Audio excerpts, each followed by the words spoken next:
Hello and welcome to a special BriefingsDirect podcast coming to you from the 2017 SAP Ariba Live Conference in Las Vegas. I'm Dana Gardner, Principal Analyst at Inter Arbor Solutions, your host here the week of March 20 as we explore the latest in collaborative commerce and learn how innovative companies are leveraging the networked economy. Our next Digital Business Insights panel discussion focuses on the latest path to gaining improved diversity across inclusive supply chains. We'll examine why companies are seeking to improve supplier diversity, the business and societal benefits, and the new tools and technologies that are making attaining inclusive suppliers in many ways and in many places easier than ever. To learn more about the increasingly data-driven path to identifying and achieving the workforce that meets all of your requirements, please join me now in welcoming our guests. We're here with Rod Robinson. He's founder and CEO of ConnXus. Welcome, Rod. Thank you, Dana. Great to be here. We're also, glad to have you. We're here with Jon Stevens as well. He's Global Senior Vice President of Business-to-Business Commerce and Payments at SAP Ariba. Welcome, Jon. Yeah, thank you. Look forward to it.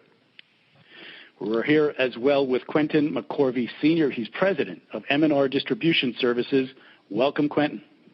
Thank you, Dana. All right, let's start at a high level. First to you, Jon. Why is it important to seek diversity in procurement across supply chains? What are the reasons for doing this? Very good question, and it's for a few reasons. Number one, there is a global war for talent, right? And when you can get a diverse point of view, when you can include, multiple different perspectives, that usually helps drive several other benefits, one of which could even be innovation.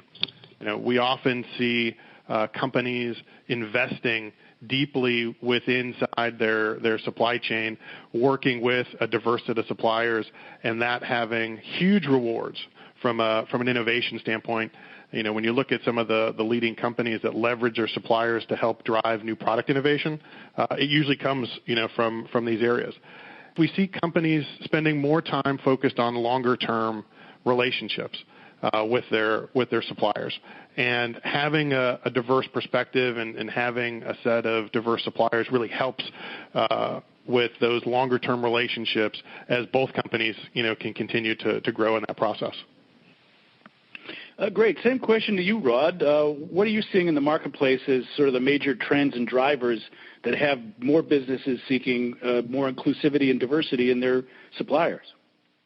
Well, it's really hard to vary too far from what Jon just described. I think at the end of the day, even as a former chief procurement officer, the one thing that I can definitely say that I witnessed is that more diverse and inclusive supply chains are more innovative and deliver higher value. And if you just think about step back and look at the statistics, and I recently wrote a blog where I brought out some statistics that I thought every procurement professional should know.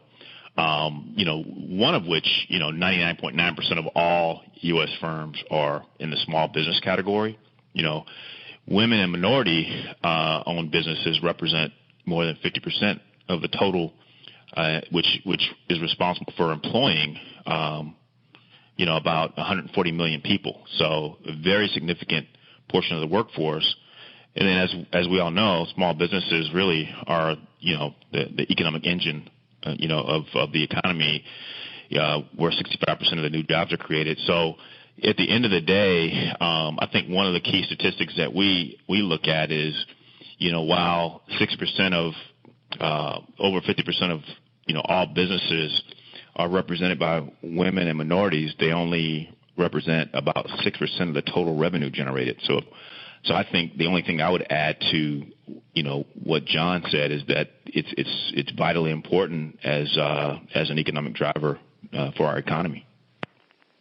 Yeah, Jon, as Rod points out, we've got that new rich wellspring of skills, and talent and energy coming up organically from these small to medium-sized businesses. But on the other hand, we've got these major national and international brands that are demanding more inclusivity and diversity. So if you're somewhere in the middle of that supply chain, this is something that should be of concern to you. Is that not the case? Yeah, you're spot on. We definitely see the leading customers of ours really looking across, that landscape, whether they're a large company or, as you point out, a medium-sized company. And the war for talent, I think, is only going to increase, right? Those kinds of things are going to cause companies to seek even, more diverse sorts of talent, because they're really going to have to stretch themselves to look outside the walls of their company, but outside the walls of the country that they're in, to find talent where other companies may not be doing so. So I think you're going to see, we have several customers in more emerging parts of the world. Let's just take South Africa. I spend a lot of time in South Africa. One of our customers there, Nedbank, invests a lot of time and a lot of money in the growth and development of the small businesses that Rod was talking about, because in South Africa, the statistics that Rod talked about are even greater as far as the amount of small companies. So we're seeing that trend grow even faster, outside of the U.S., and it's definitely going to continue. Yeah, Rod, you mentioned that there's some statistics and some studies and research out there that indicate that this isn't just what's a requirement, it's really what's good business. I think McKinsey & Company came out with a study that found the top quarter of those seeking and gaining gender and racial ethnic diversity were more likely to have better financial returns. So this isn't a matter of just doing something for the sake of it might be the right thing to do, but it's also apparently demonstrated as being good business. Do you have any other insights into why the business case for this is strong, Rod? Absolutely. I mean, just speaking from firsthand experience, having been responsible for, procurement and supplier diversity within, a large company, there were a lot of drivers, right? We had federal contracts that required us to commit to a certain level of engagement with diverse suppliers, meaning spend, and we had to report on those stats and report against our progress on a monthly, quarterly basis. And it was interesting, while we were required by these contractual mandates, not only from the government, but even private customers like Procter & Gamble, Macy's, and others, we started to realize that, this is really by creating a more competition within categories that we were taking to market, it was bringing value to the organizations. We had situations where we were subcontracting to diverse suppliers that were providing us with access to markets that we didn't even realize that we were missing. So again, to John's point, it's more than just checking a box, but we started to realize that this is really a market imperative. This is something that is it's creating value for the organization. And so if you think about the supplier, the whole concept of supplier diversity, starting with, the government back in the, late 60s and early 70s, it really started with the government. The government was the catalyst, but I think as companies realize that, wow, this is something that's delivering significant value to the organization. It's helping to introduce new innovative companies to the supply chain.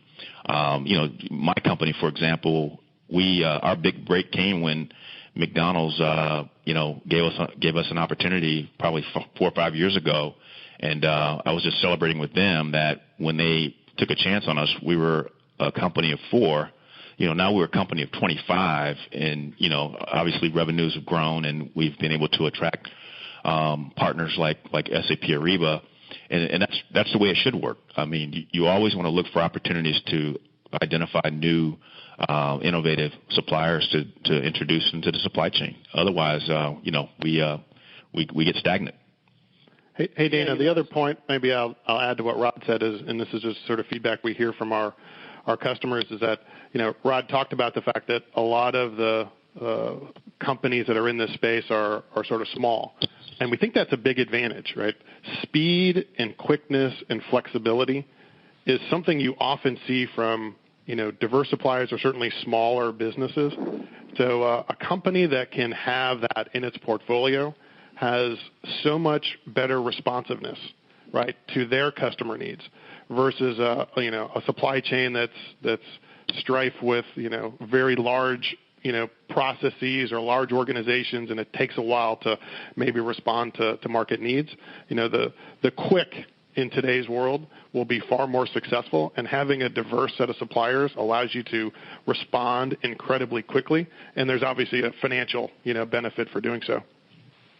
Sure. Now, as we're hearing here at Ariba Live, a big trend, a big item of conversation is how to reduce risk across your supply chain. And just like any economic activity, if you have a diversified portfolio, different size of companies, different geographic locations, different workforce components, that can be a real advantage. So now that we've established that there's a strong case and a rationale for doing this, why is it that procurement professionals have trouble finding that diversity? Let's go to Quentin. What do you see as a holdup? What's holding back procurement professionals from finding the companies that they want in order to gain that diversity? Dana, I think probably the biggest challenge is the whole trend of supply chain optimization and driving costs out of the supply chain seems to be at odds with being inclusive and responsive in bringing on diverse suppliers. So within that, when a company may have had 20 or 30 suppliers of a product, and then they look to drive that down to one or two suppliers and move that out to 3-year contracts, negotiating prices for that, that tends to weed out some of the smaller, more diverse organizations for several reasons. For example, as Rod talked about McDonald's taking a chance on him, well, if they took a chance on him at being a 20-person organization as opposed to being a 4-person organization and growing to that place, he would have never had the opportunity. And so, for example, for a company that wants to say, put up a product out there in the market, and they want you to be able to deliver to every location nationally as opposed to regionally at a certain price, that tends to challenge a lot of the inclusion or the diversity in the supply chain.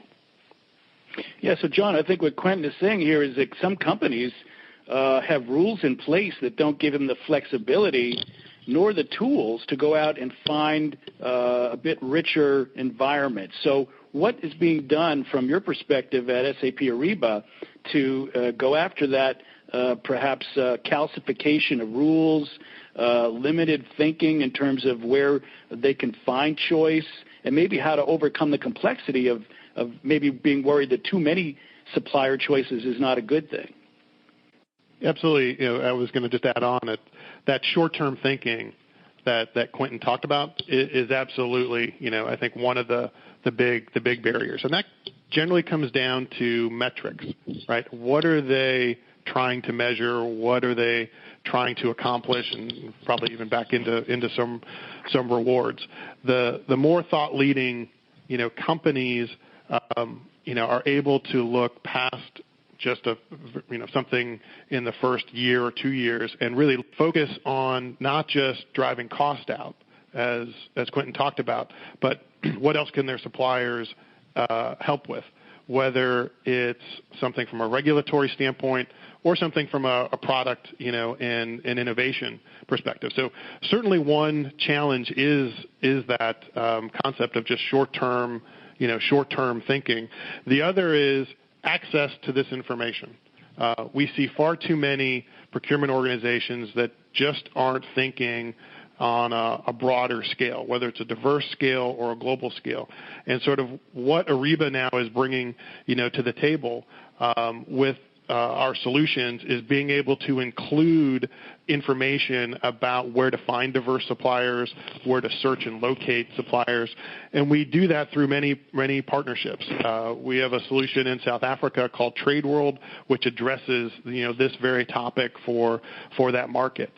We have a solution called Spot Buy, which allows us to bring diverse suppliers automatically into a catalog for a procurement organization to leverage. And this week, we're partnering more with Rod and his firm at ConnXus to expand the marketplace that they have and introduce that through the Ariba network, to our customers. And if I could add to that, yes. I'm sorry. If I could add to that, to John's point, the one thing I also look forward to as a part of our partnership with SAP Ariba is, thought leadership. I mean, there are opportunities for us to even, share best practices. We know companies who are doing it really well. We know companies that may be struggling with it, but, between our kind of joint customer portfolio, we'll be able to, share some of those best practices. For example, there may be situations where a company is doing a big MRO bid, and you have some large players like the Graingers, of the world, but there may be opportunities to introduce Grainger to smaller suppliers that maybe provide fewer SKUs that they could leverage strategically across their accounts, and I've been involved in a number of initiatives like that. But those are things that insights that we'll be able to bring to bear that really excites me about this partnership. Yeah, so those insights, that data, and the ability to leverage a business network to automate and facilitate that at scale is key. And as we know from what we're hearing here at Ariba Live, leveraging that business network is essential. So let's go back to you, Rod. Tell me, what is ConnXus? What do you do? And then we're going to learn more about the partnership that's being announced here. Yeah, so ConnXus is a next-generation procurement platform that we specialize in making corporate supply chains more inclusive, transparent, and compliant. As I mentioned, we serve, several global companies, many of which we share relationships with SAP Ariba. And our cloud-based platform makes it easy for companies to track, monitor, and report against their supplier diversity objectives. And one of the major features is our supplier database, which provides real-time searchable access to nearly 2 million vetted women, minority, and veteran-owned businesses across hundreds of categories. So it will make it really easy, to integrate with the Ariba network and really make it simple for companies to identify suppliers that are diverse, that have already been vetted, and they can, search on various criteria, certification, geography, and then we're starting to move global as well. So that's another reason I'm really excited about partnering with SAP Ariba, because they're probably already in a number of markets that we are looking to penetrate as well. Yeah, I was really impressed when I looked at the ConnXus database, how rich and detailed it is, and not just ownership of companies, but the composition of those companies, where those people are located, so you'd actually know where your inclusive supply chain is going to be, where the rubber hits the road on that, so to speak. Let's also go now to Jon. Tell us about the news here on March 21st, the combined solution, a marriage, if you will, between SAP Ariba and ConnXus. As Rod just talked about, the Ariba network has a community of over 2.5 million companies, and it's companies like M&R, right, that we've been able to help grow and foster over time, using some of the solutions I talked about and Ariba Discovery. And now with adding, the information that Rod just talked about, we're greatly expanding that. So, we have the world's greatest business network, and now we've got the world's most diverse business network with the partnership with ConnXus. Now, being able to give that information, through the network, through various processes. The Fortune, 2,000 companies are looking all the time through RFPs, through sourcing events, analyzing supplier performance, and the partnership with ConnXus will allow us to provide a lot more education, a lot more awareness, right, to our customers as a result. And then for the suppliers that are on our network and as a part of ConnXus, we expect to drive a lot more business, right? So if I'm a purchasing agent, a procurement officer of some sort, and I want to have a supplier inclusion program, how would something like, say, Spot Buy, using the ConnXus database benefit me? As you decide to search for a category, right, we will return, to that purchasing agent several things, and one of which now is the diverse supplier list that ConnXus has. And one of the things we're going to be doing with Spot Buy is even sort of having a section that highlights, right, this category, right, and this topic, so that it's front and center for a purchasing agent to use and to take advantage of. Well, great. Let's go to Quentin at M&R Distribution Services. Clearly, there's some strong value and benefits here if you're a procurement officer to get involved with the ConnXus database and Ariba network. But tell us a little bit about from the perspective of a small supplier like yourself. Tell us about M&R and why what you're hearing about Ariba and ConnXus is of interest to you. Well, Dana, you referenced the marriage between SAP and ConnXus, and part of a marriage is, to be fruitful and multiply. So I want them to be fruitful so I can multiply my business opportunities. And what that does for a company like ours is, again, as we're looking for opportunities, it's tougher for me to compete as a small business against a Grainger or against a Fastenal or against other larger companies like that. And so when I'm going after opportunities like that, it's going to be tough for me to win those because, I may not be able to spread my pricing across, 4 or 5 years and at some of the same levels they are. But, again, if there's a target spot opportunity that I'm looking for or within a region, it's something that I can begin to do if a company is looking for someone like me. One of the things that I did want to touch on is that, we've talked a lot about corporations and the benefit of corporations, but also there's a consumer benefit of this too, because we're in an age where the consumer is socially responsible and really wants to have a company that they either if they're investing in and buying their stock or they're buying products from that really looks to inclusion in their supply chain.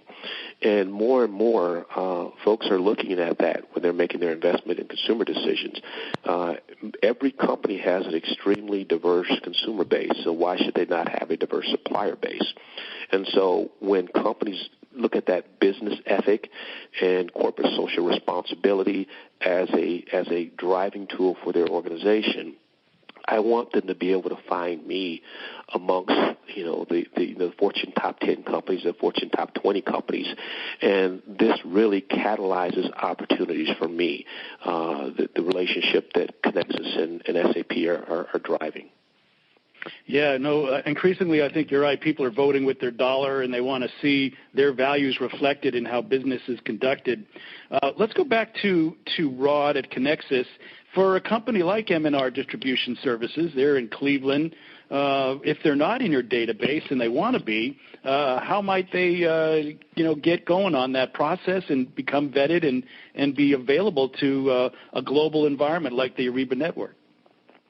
Absolutely. It's really simple. I mean, and one of the things that we have, strived to provide is a fantastic, simple user experience.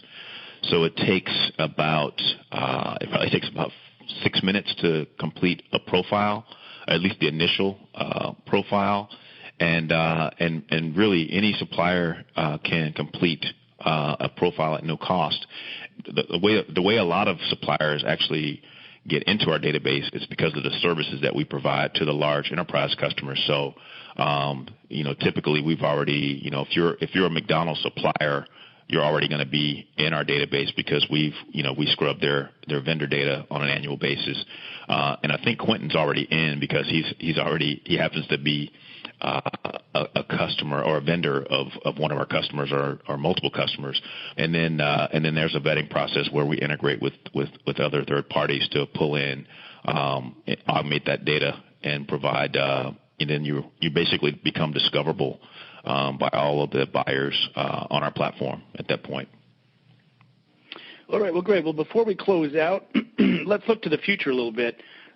Jon, excuse me, when we think about getting this rich data, putting it in the hands of the people who can use it, we also are putting it in the hands of the machines that can use it, right? So when we think about bots and artificial intelligence and algorithms being brought to bear, it really seems to me that having this rich data and being part of this database is not only going to set you up for an interesting next few years in terms of procurement processes and the way the companies react to procurement as a strategic initiative, but we're also putting ourselves in a place to take advantage of some new technologies that are coming about. So what are some of your predictions for how the future will come about when it comes to procurement and inclusive supply chains? You talked about automated intelligence, AI. There are some mega trends that are out there, right? One is certainly around transparency and visibility. Another one's around, sort of the predictive analytics and intelligence. We believe the third is around sort of partnerships like this to drive more collaboration. And then there's a fourth, and I mentioned this earlier, sort of this protectionism theme, and that potentially might be even a negative one that's there. But things like predictive analytics, that's not a future thing. That's something we do today, and some of the leading procurement companies are figuring out how to take advantage, of that, so that when a machine breaks down, you're not waiting for it, right?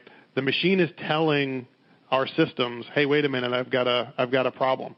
And not only that, but they're producing, for the buyer something that they need to order already. That we already know who the suppliers are. We already know, what potentially should be done, and we're providing decisions, right, to procurement organizations. So it's funny when people sometimes think, hey, that's coming in the future. It's here. Right, you see it in our personal lives, on our phones. When you get recommendations in the morning on news and everything else, it's here today through some of our solutions. And this topic, around diversity, it's also here. You mentioned Spot Buy, and we also have some of these other solutions like Ariba Discovery, where as a procurement person is starting to create a sourcing event, right? We have the ability in our solutions to automatically recommend suppliers, right? And based off of the goals that procurement organization has, we can pre-populate and recommend, hey, these are the diverse MRO suppliers that you might want to, consider for your program. So again, I talked about sort of the two trends, the short-term thinking and access to information. You're seeing that today through the Ariba network and through things like guided buying, where we're helping facilitate many of those steps for procurement organizations. So it's really fun, and the future in many respects is here right now. All right, last word to you, Rod. Go ahead. I think what's really exciting to me, just really building on Jon's points, was I envision a future in procurement of really being able to make informed decisions on supplier selection. I mean, procurement professionals are in a great position, right, to change the world, and the chief procurement officer of the future, they're going to be millennials. And they want more control, and they want more transparency. To Quentin's point, they want to buy from organizations that are, that share the same values. So, we had a discussion about, sort of that, what that future looks like and what supplier selection looks like in the future. And, I think, our partnership with SAP Ariba will, sort of create this environment where, I can get closer to kind of fulfilling this vision that I have for, being able to, when you have a specification that you've put into the system, you'll be pushed supplier options, and you can actually configure your criteria such that you basically create this optimal supplier mix where you're getting, if diversity is important to you, if green, environmental are important to you, if ethical is important to you, all of this can be built in and weighted within your selection. So as a result, you're able to kind of create this optimal supplier portfolio that balances all the things that are important to you and your organization. Dana, I wanted to add something to this as well. Yep. Why I'm excited. This conversation has come full circle for me. I started off talking about supply optimization and some of the challenges it posed for businesses like me. We know that people most of all do business with people they know and like and appreciate.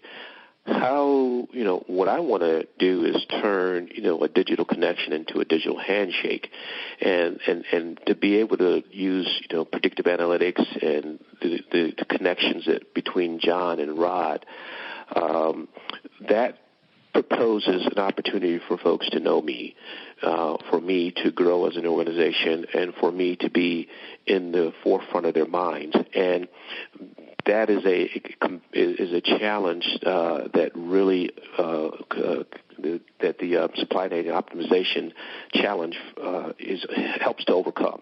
And so I'm really happy for where this is going to go in the future.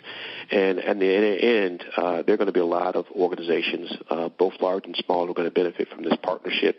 And I'm happy to see it happen. And I look forward to the great things that are going to come from it for not only both organizations, but for people like me across the country.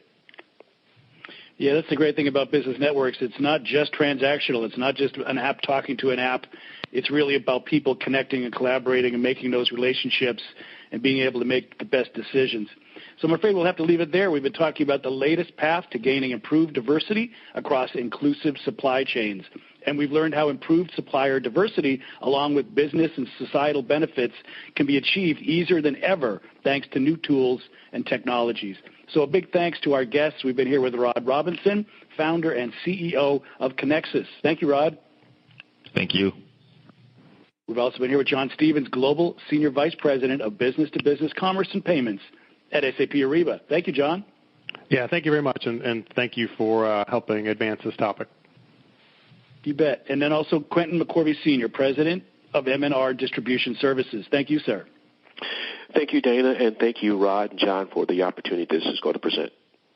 Big audience, thank you as well. Please come back to the next Briefings Direct discussion. We've been coming to you from the 2017 SAP Live Conference, SAP Ariba Live Conference, in Las Vegas.